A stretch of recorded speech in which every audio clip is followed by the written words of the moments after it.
Oi pessoal, aqui é o Giovanni Oliveira do Oliveira Imóveis e no vídeo de hoje eu tenho uma pergunta para você. É mais fácil comprar ou arrendar um imóvel em Portugal?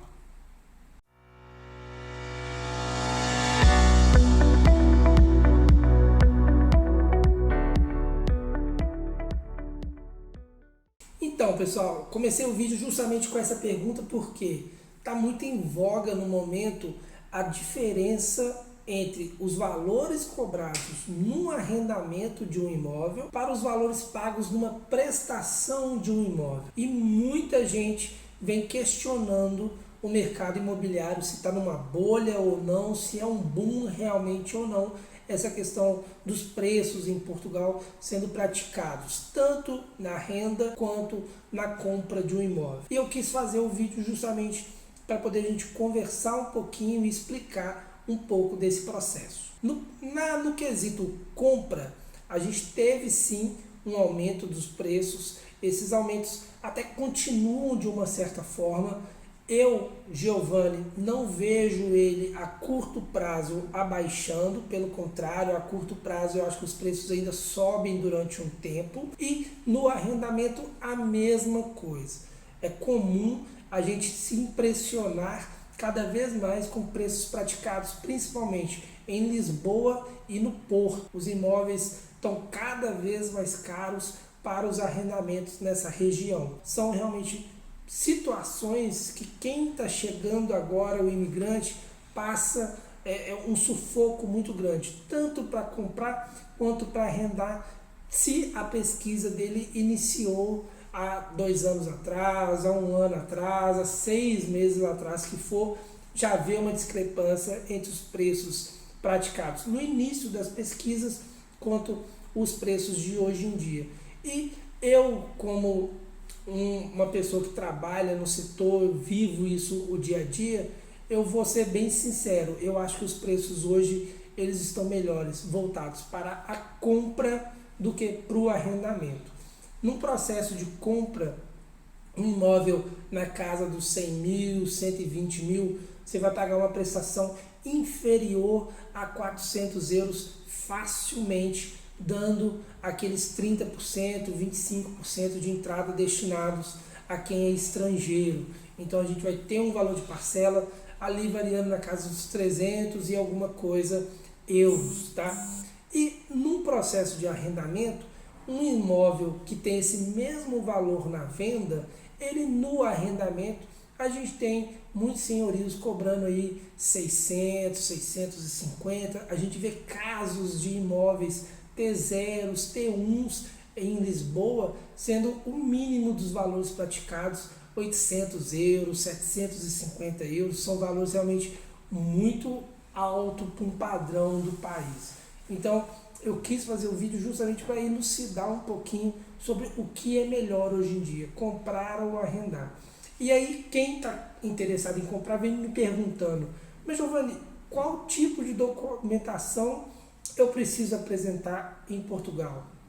E a primeira coisa que eu falo é, se preocupa em registrar todos os seus ganhos no imposto de renda brasileiro. Por quê? Diferentemente do Brasil, aqui em Portugal, os bancos, por se tratar de um estrangeiro, ele só pode fundamentar os seus ganhos com base no que é tributável, ou seja, todos os seus ganhos eles têm que estar como tributáveis no imposto de renda. Se você tem bens não tributáveis, né, aquelas coisas que você consegue fazer meio que por fora, digamos assim, esses valores eles não vão entrar como sendo um comprovante de rendimentos que você tenha no Brasil de uma forma sólida, porque se ele não é tributado, o banco aqui em Portugal, ele interpreta que você pode perder esse ganho no próximo mês e com isso não ter mais condições de pagar o empréstimo que você fez, o financiamento da casa própria. Então é sempre os tributáveis. E com isso, se você é dono de empresa, o que eu aconselho é tentar colocar o máximo possível dos seus ganhos no imposto de renda. Tem gente que tem contratos de aluguel, é dono de imóveis no Brasil e faz isso tudo por fora do imposto de renda. E na hora que está querendo comprar um imóvel aqui em Portugal, quer dar os extratos bancários, mostrando que todo mês entra aquele valor na conta, mas ele não está no imposto de renda. E isso gera uma confusão grande. Muitos dos bancos aqui em Portugal não aceitam esse processo, tá?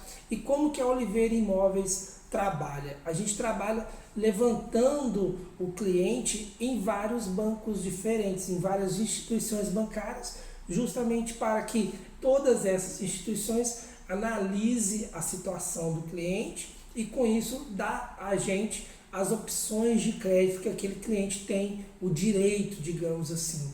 E com isso a gente faz o processo de compra da casa dessa pessoa, que é dividido em 3 etapas, inclusive. Como que é o processo de compra aqui de uma forma bem simplificada. A gente primeiro, na procura da casa, a gente faz a reserva.